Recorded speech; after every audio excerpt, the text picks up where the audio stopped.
Life Management Science Labs would like to acknowledge that we live and produce this podcast on the traditional lands of the Wurundjeri people. We'd also like to acknowledge the traditional owners of the land of our listeners and our international colleagues. We'd like to thank and pay our respects to the elders, past, present, and emerging.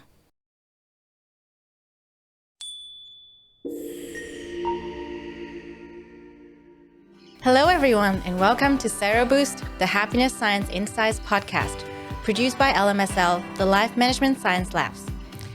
We are champions of life management science, providing structured insights informed by science and inspired by practice on key aspects of conscious living. Each week, we bring you scientific and practical insights on each element with the expert knowledge of professionals in the field. I'm your host, Lu Ngo, coming to your ears from Naarm, Melbourne, Australia. Let's learn together. Hello, everyone, and welcome back to Sero Boost, the show where we talk about all things happiness and the science behind it. Today, I'm here in the virtual studio with Jennifer Fried, Ph.D., and I'm really excited to talk to her about fostering relationships that boost happiness. Today, we're going to talk about relationships in general, and we'll also touch on romantic relationships because they're so important in our lives. So before we get started, I would just like to share a little bit about Jennifer. She is a psychological astrologer, author, and social emotional educator. A very impressive background. And I would love to throw over to Jennifer to introduce a bit more about herself and how she got to do the work that she's doing. And we'll find out a bit more about her in a little bit as well. So Jennifer, welcome to the show. Thank you for being here. Thank you. It's pretty exciting. I can be in Montecito, California, and at 5:30 p.m. recording this with you at 10:30 a.m. It's just thrilling that we have this opportunity. That's one of the true sciences of happiness, is connecting across all spectrums and time differences. So a little bit about me. I have been practicing psychology and astrology and social emotional education for over 30 years. And in psychology, we look to alleviate people's suffering. And we also help them strengthen their resources internally and externally. In astrology, we look at someone's cosmic DNA, if you will, their life lesson plan. And in social emotional education, we're training people on how to have healthy relationships by managing emotion, delaying gratification, learning how to give strategic appreciations, handling conflicts positively, and having self and social awareness. Wow, so much to be covered and so much to talk about. And I know that you are the author of many, many interesting books as well. So I'll leave you to talk about that in, throughout the recording and potentially before we wrap up. But now let's get to know you a bit better. We have this section where we called Have You Met Jennifer? I love this section because I get recommendations from my guests and get to know about them a bit better. So the first thing we always ask is, what is a book you would recommend? My book, A Map to Your Soul. I would recommend Channing Nicholas's book, and I would also recommend Rick Tarnas's book, Cosmos and Psyche, and I would also recommend the book Untethered Soul. I read a lot, so there's a lot of books I love. Yeah, we love that. We asked for one and you gave us 4, so that's perfect. Thank you. Next one is, what is a movie you would recommend? A movie I would recommend is... I like so many movies. Groundhog Day. I never heard of that one before. Got to put it on my list. So you are currently a guest on our podcast, but I wonder which podcast you listen to the most. I'm not a big podcast listener, to be honest. I would say I listen the most to my friend Elise Lonan, Pulling the Thread. She's a good friend. I listen to Sex with Emily because she's a good friend. I listen to podcasts based on supporting my friends, is what I would say. That's so sweet of you. Thank you. And next one, who is your famous role model? Or if not a famous person, then who's your personal role model? Well, this will be an interesting answer. My personal role model is not a human, but my cat that has been deceased, and I wrote a book about him called Lessons from Stanley the Cat, because that cat was the most realized being I know. He taught me how to be humble, how to be present, how to be consistent and loving and gentle. I wrote a whole book about him. So you can find out more about him, but he's my role model, even as he is not here anymore.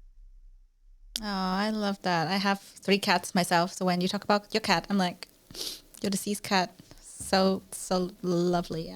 Yeah, we'll definitely have to check that out. I'm just thinking about my other deceased cat as well. So apologies for the pause, but thank you for that. I really love that answer. And the first time we have an animal as a role model on our show. So this is, quite unique. Finally, what is a course you've completed that you would like to talk about? A course I've completed. Well, my Ph.D. in psychology was a huge accomplishment for me because I'm not such an academic, yet I really wanted to complete that for my ancestors. None of the women in my family had gotten an education.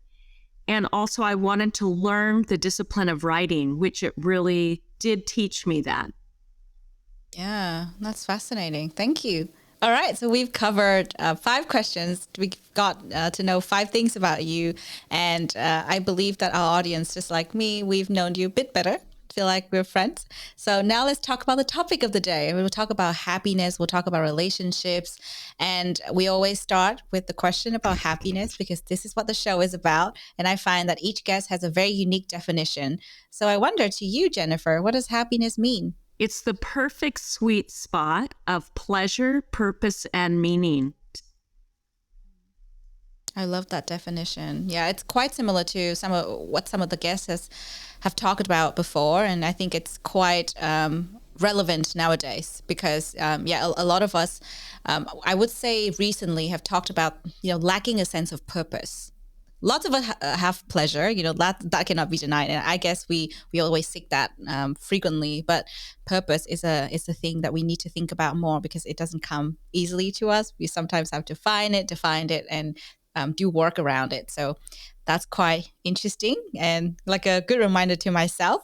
So with your definition, I'm pretty sure in your line of work, you've met a lot of people, you've done a lot of research, and you've talked to many people that probably have misconceptions when it comes to happiness. So with all of that, what do you think to be some of the biggest misconceptions when it comes to happiness?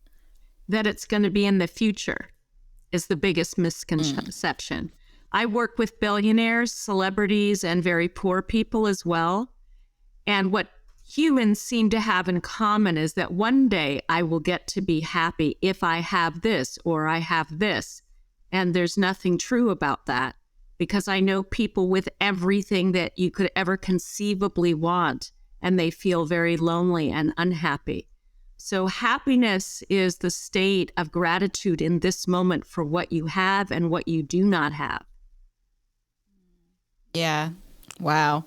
That is such a great reminder. I think we've talked about that also quite a few times on this show, but every time I hear it, it's like a nice reminder because you tend to forget about it, right? You tend to think, oh, like I have to do this today, rush through all these things. And a lot of the times it's kind of like, where's my happiness? I don't know. It's actually right here in the now, and we just forget to look.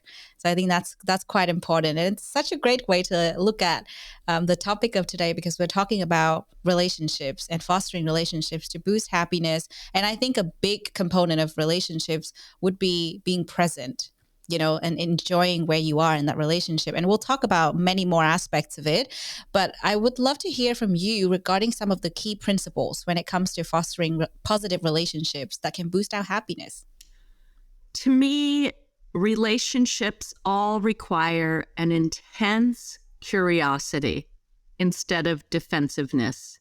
Number 1, instead of thinking you're right and being superior to anyone, be very curious about the other person's perspective. And that's where empathy is an enormous requirement for happiness. If I don't really care about what it's like for you, Lu, I'm not going to really connect with you. And happiness in relationship is dependent on mutuality and reciprocity and understanding and attunement. That's beautiful. Yeah, I couldn't agree more. I think a lot of the times it's when it comes to relationships, we tend to share and we tend to kind of think, oh, like, how do I make that person like me? So, like you just kind of give out all this information where in fact, what you just said is perfect because we need to bring that level of curiosity into the relationship. And I think when I think about the different relationships I have in my life, whether it be with friends, romantic partners, family, whenever there's that level of curiosity shown in conversations or in how we interact, I feel like the relationship is so much deeper. It's just it's brought to a whole different level, and I think that's what's beautiful about different kinds of relationships. So next, we would love to talk to you about some of the emotional blocks, because when it comes to curiosity, when you're the one being curious, the other person needs to be vulnerable, and vice versa. So there could be potentially a lot of emotional blocks that stop us from bringing out, like what could build that relationships.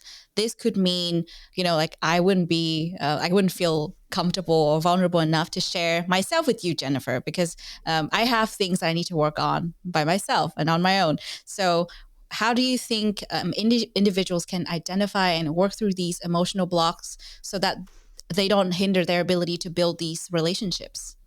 Great question. First of all, one of the pinnacles of social and emotional health is self-awareness.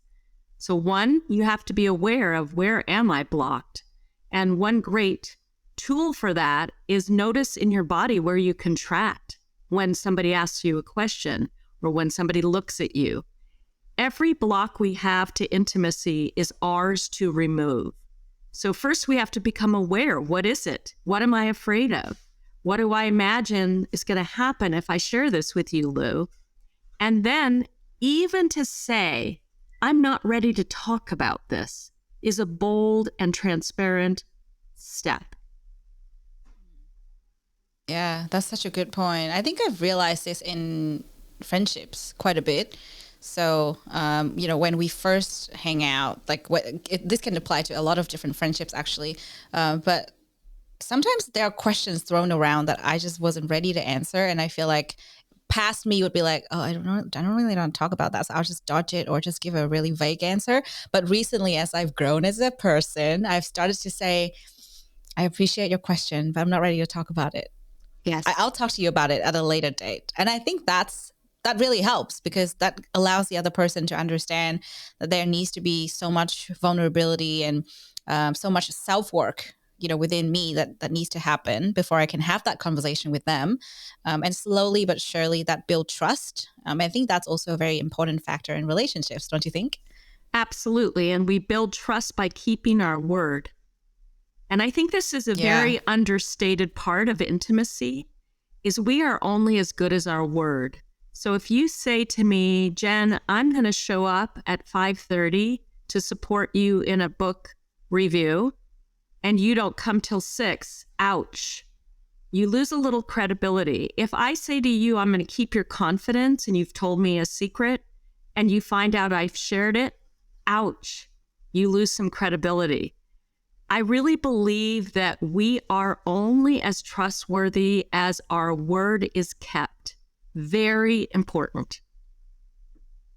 Yeah, absolutely. So those are one of the obstacles, actually. And there are multiple obstacles that will come to when it comes to building healthy and positive relationships.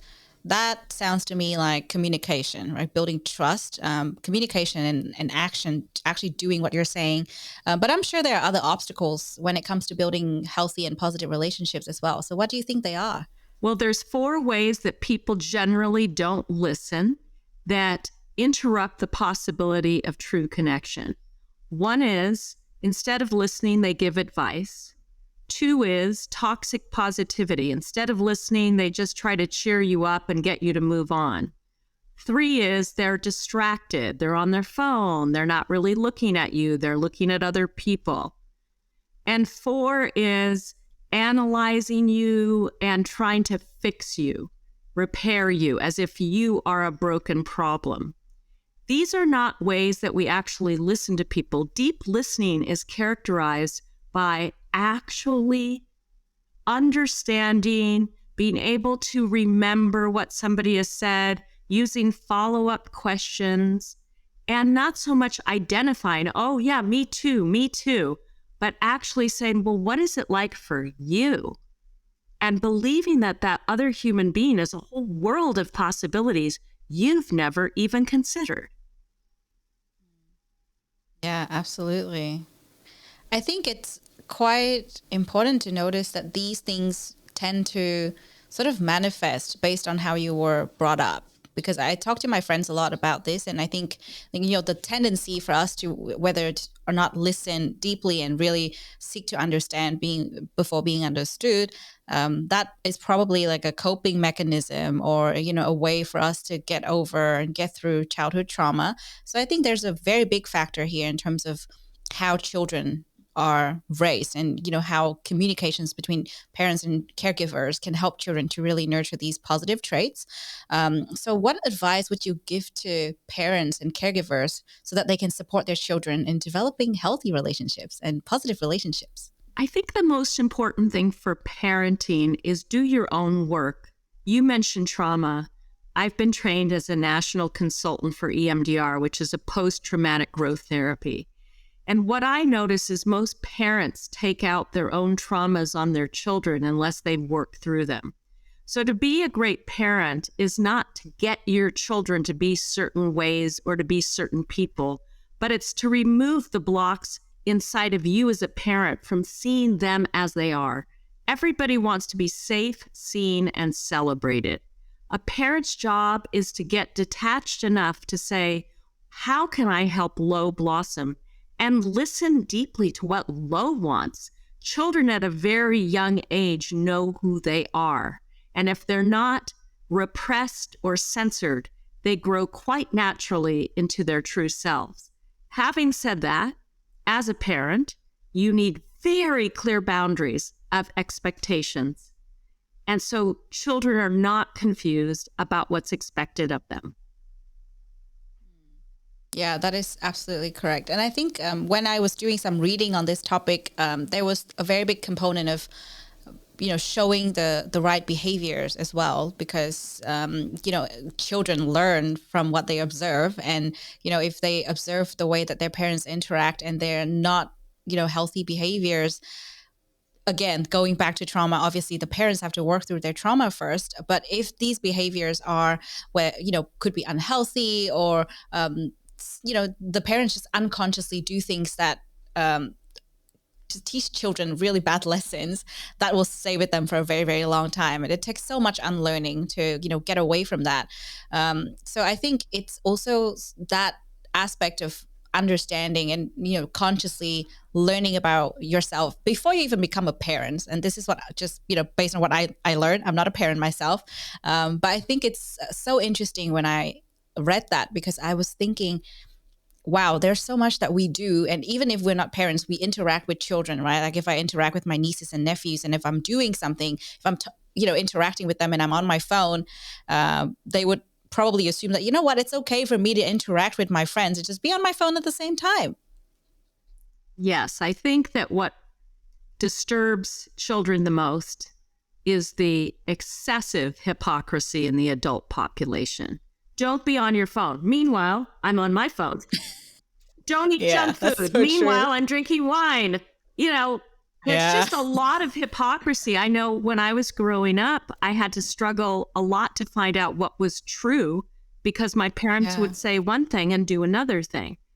On the other hand, because I am older, it's imperative that when you're 18 and above, you realize it's your life now. Stop blaming your parents. They did the best they could.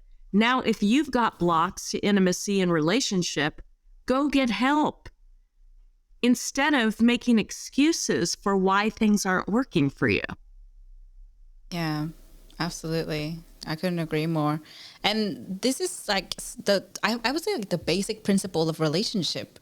Even, you learn so much from your parents' behavior or your caregiver's behavior. And I think it takes that, conscious effort to notice, if it's actually the healthy behaviors that you're learning or you're picking up from, or whether you just go around and say, my parents do that, so it's fine for me to do that.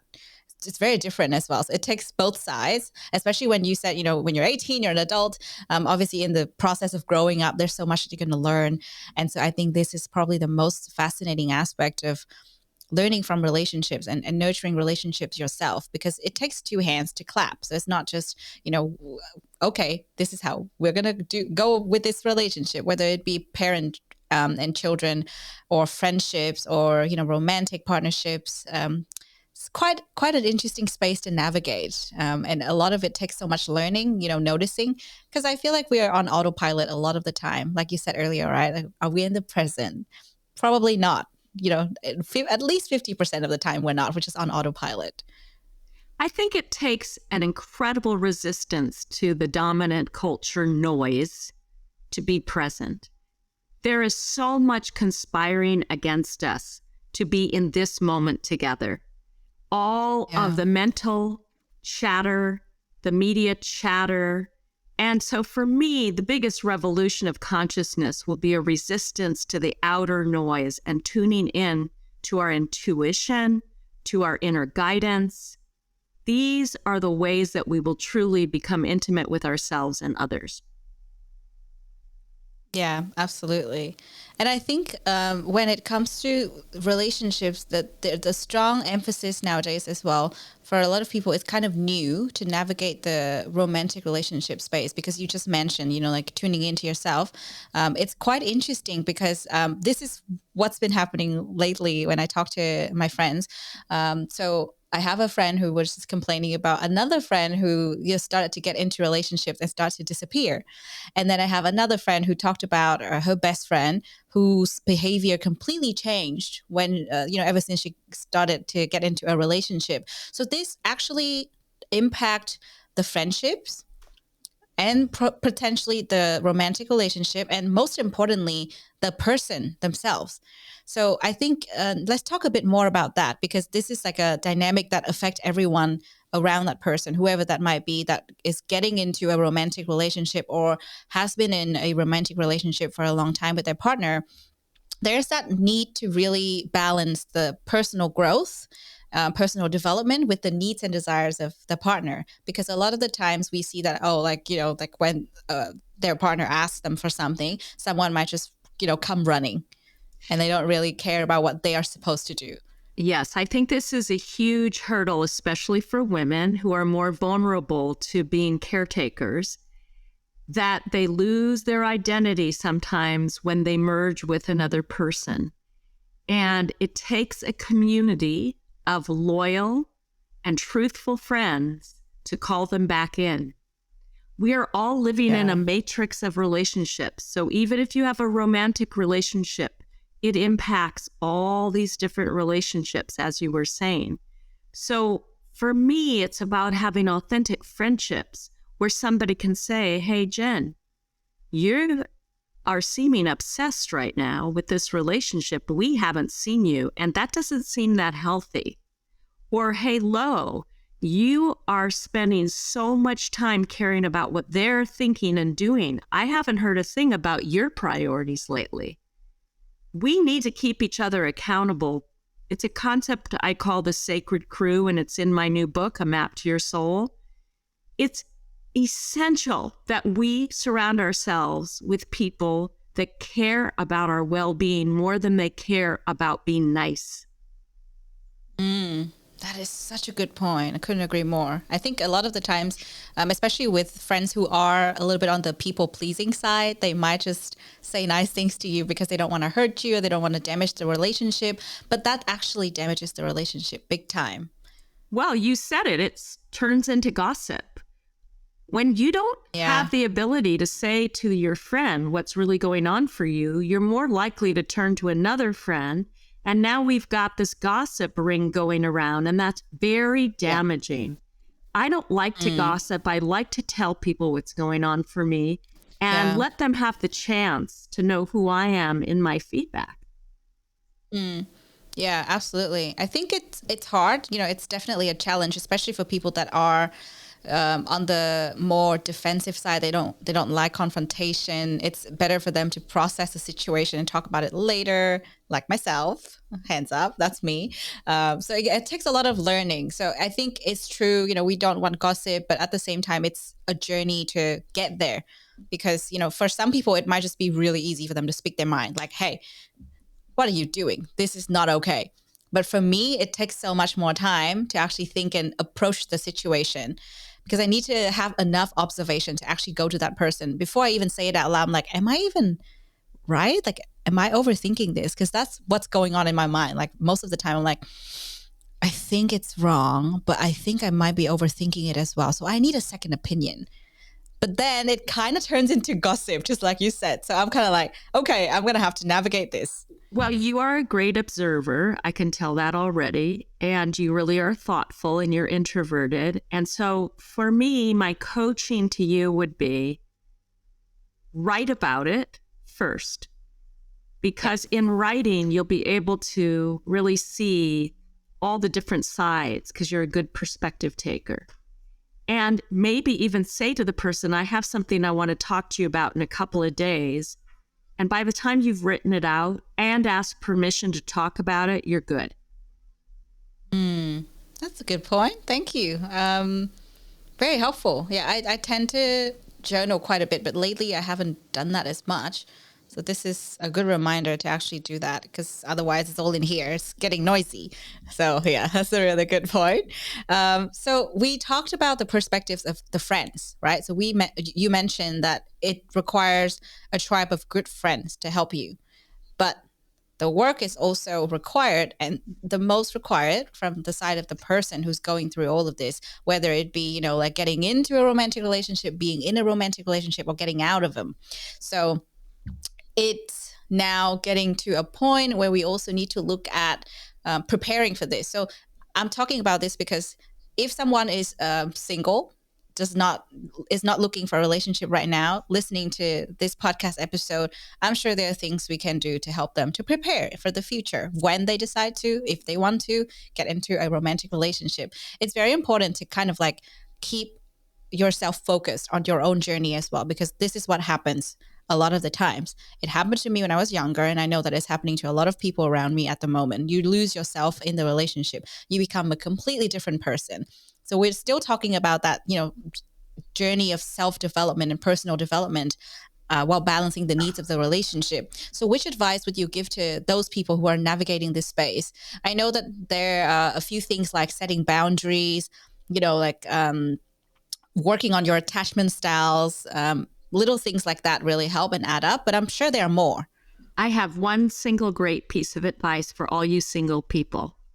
Become the person that your ideal person would fall in love with.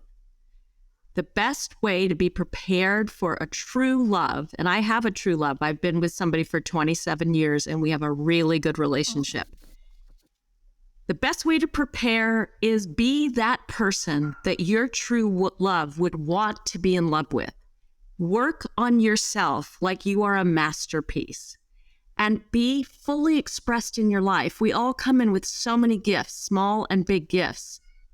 Love isn't finding someone out there. It's finding a way to tap into all your gifts and deliver them. And if you're busy doing that, you're going to be a magnet for the right person.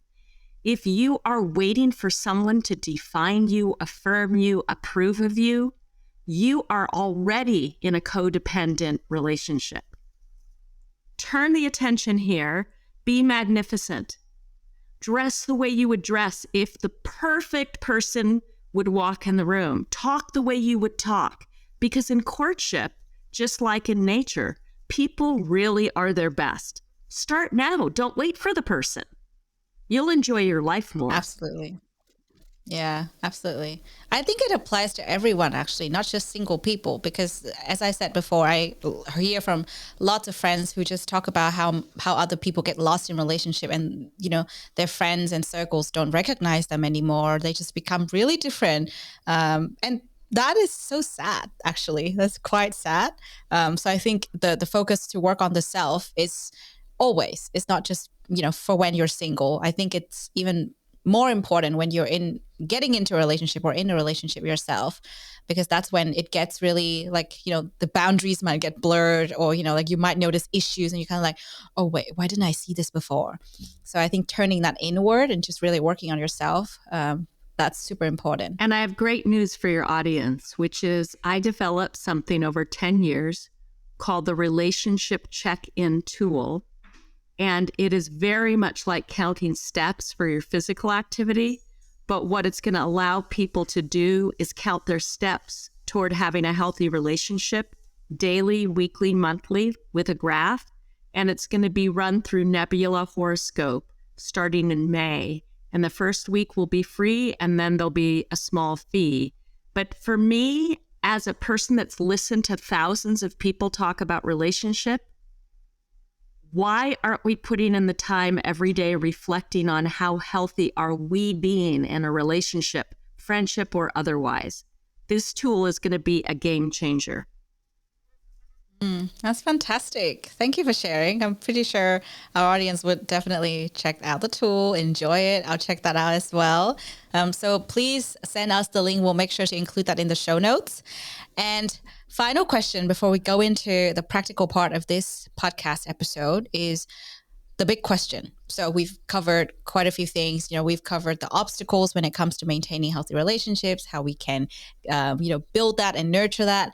But it's also about the lifelong journey of building and maintaining those relationships. So it's not just, okay, I'm working on that right now because I'm building the relationship, but it's also about maintaining the positive relationships in your life. And I'm talking about both, relationships with others, like friends, family, and romantic relationships with partners, because we want to be able to sustain that long-term happiness in our personal and professional lives, especially when you have lots of relationships to manage.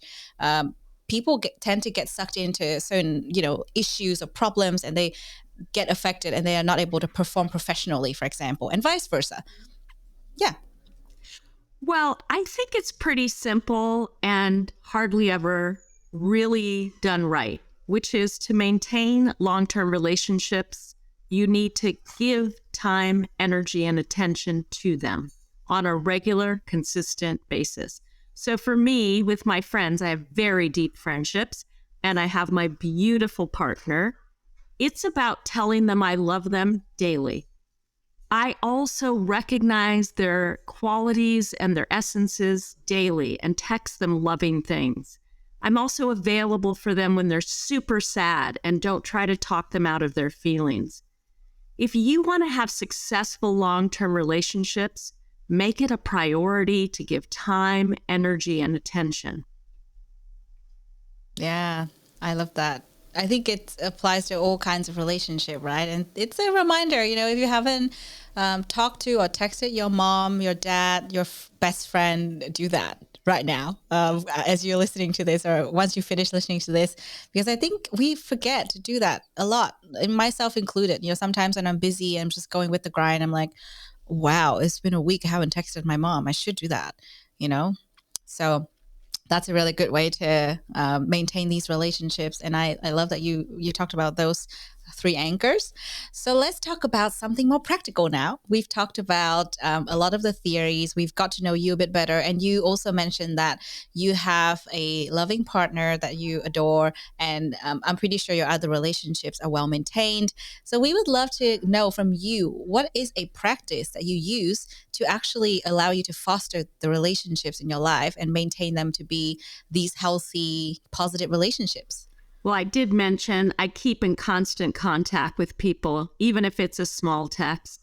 But the best one that I've done with my partner for 27 years is at least every other day we sit down and say 3 things we specifically appreciate about each other, hold hands, look in each other's eyes, no matter what's going on, and remember what we love about each other. It's so easy to get into the complaining and the resentments. But what's even harder is to keep the vibration very high and to really be specific what you love about that person that day. It fosters your own positive immune system, but it also uplifts them. I love that. That is such a nice thing to do. And I think for our audience who have not tried this before, who might be a little hesitant, what would you say to be the 3 good things about this practice? One is I feel so much joy recognizing what I love about somebody. 2, the other person actually gets to hear from me what's making impact, how they're showing up that makes impact. And 3, it's embarrassing, it's a little corny and goofy, and you cannot be in love without those qualities. Oh, that's so sweet. I love that. Yeah, and I think if anything, this can be applied to your best friend, your parents, anyone really, if you want to build and nurture a relationship with them, right? Because I think it is corny, but it's so important. Like you said, I think the friendships that have not worked out for me is probably because we didn't have any practice, or we didn't do anything together that require us to actually appreciate each other and allow us to have time to reflect. It's just more like, oh yeah, let's go with the flow. But one of the friendships that I love the most, one of my best friendships so far, is when we actually, have our weekly call and sit down and share our gratitude list. And I mean, 100% of the time we're in each other's gratitude list. So I really love that, because it's not about like just talking about each other, but talking about other things in life. It's a great way to catch up, and you get to be recognized. You get to recognize that person as well. And it's such a nice thing. I feel like it's super cheesy when I say it out loud to people that, my best friend and I do this. But I really love it because it helps so much. Yes, I think cheesy, goofy, corny are underrated aspects of being very happy and joyful. That's so true. I love that so much. I'm going to grab my best friends and do this with them on the weekly now, obviously, because you have so many different people in your life. You cannot do this every day with all of them. But yeah, one day per week, we have a roster. That's actually a really good idea to kind of like maintain and sustain your relationships, to keep them healthy and positive. Okay, so regarding this practice, you already said to us that you do this with your partner every other day. I think to me, I probably will customize it based on the relationship itself. If you have a loving partner that you want to do this with, probably, like you said, every other day is good. With friends, probably once a week. With parents, similar. Because it depends. We have so many different kinds of relationships in our lives to navigate. So it'd be good to actually think about how often you want to do them. Otherwise, you won't have time for anything else. But it's good. This is a really good practice. And when you do this practice, you already mentioned some benefits. So I wonder, what impact has it had on your level of happiness and perception in life, if there's anything you haven't mentioned? Actually, I live a very joyful life, but it takes a lot of discipline and practice. Love is a verb in my mind, not a noun. It's about the doing of the loving things. And I wake up each day very intentionally doing my Qigong, doing my spiritual writing. I write to a friend every single morning to check in. There's a lot that I do to maintain a joyful mindset, because I do not think, given our culture, that it's easy to do. So I start off running with a positive mindset, and it usually lasts me throughout the day. But it's on me to create that mindset, not someone else. Yeah. Oh, I love that. Oh, beautiful. Thank you. And finally, what other practice would you recommend our audience to combine this practice with? Obviously, you mentioned before in our chat earlier that, you want to express the love for the person. So, a text, and then you're talking about this practice where you're actually like, holding hands and talking about each other. Any other practice that you would like to recommend for us to combine with? I think a great practice for intimacy building with friends or family or a lover is just holding space. So you take a timer and you say, you've got 4 minutes. Just tell me anything on your heart and mind, and all I'm going to do is listen. You have no idea how profound that is, because most people are never listened to with an entire focus of attention. So what a gift to give somebody. You've got 4 minutes. I'm just here to receive you. It's profound. Yeah, beautiful. I'll definitely try that after this podcast recording. I'm going to show you that. I really love that. Yeah, holding space. What a great one. All right, so we have covered everything regarding the practice. And now we're going to go into a section where we have some questions from our audience. So we have our internal audience who submit some questions, and I want to highlight one question that I find particularly interesting that we probably have not covered. So let's talk about this one. This is a really good one. How do we measure happiness in terms of building relationships with others? I don't really understand that question, but I'll take a stab at it. Again, I don't think that we build happiness in relation to others. I think that we're always building our happiness in the way that we perceive our relationships. So when I look at what's going well right now between you and I'm learning about you, I'm interested in your perspective, I'm immediately more engaged and happy. But it's not a fixed notion happiness. It's something we're creating moment by moment by the way we're perceiving things. Is the cup full? Is it half empty? Am I feeling appreciation, curiosity? That's my take on it. Yeah, totally. I think the audience member that asked this question thought about it in terms of, building the relationships. But like you said, it's quite different. So it's a matter of perspective. And I really like what you just pointed out there. All right. So we have covered the audience question. And now let's go into open mic. So as we talked about this section earlier, it's your platform to talk about anything that you're passionate about. And I know that you have a topic in mind already. I'm also excited to hear it. So Jennifer, take it away. Well, I have written over 10 books, and my latest book published by Gwyneth Paltrow and Goop is called A Map to Your Soul, and it's how to live a fully expressed life in 12 domains of life. And I think you can get it with audio or book or Kindle. The point is, get the book because I am passionate that people understand happiness actually comes from living a fully expressed life. We are not our limited beliefs. We are not only one thing or another thing. We're constantly creating ourselves anew, and it's up to us to be very intentional about expanding the possibilities of our contributions. So my book, A Map to Your Soul, has a lot of inventories and exercises on everything from self-presentation to money and values, to the homes you live in, to sexuality, to partnership, to career. It's an extremely practical book. That's number one. Number two, I've just had a oracle deck published by Blue Angel Publishing in Australia. And this oracle deck is a tool to help your intuition, have fun with people playing a game, but also if you're interested in astrology, it teaches you astrology. So it's a combination deck, and it's called the Astrology Oracle Deck by Jennifer Freed, Ph.D. And then my other passionate thing that I already said is the relationship check-in tool coming out through Nebula Horoscope. And that is based in Ukraine. I'm all over the world. These are the things I'm passionate about that I really want your audience to participate in and learn about. And that's my gift to the world is I have, in my 65 years, learned a few things, and I want to share them. Yeah, beautiful. Thank you so much. I just love hearing about your passion, and so good to, to see you live your passion as well. It's so inspiring to all of us.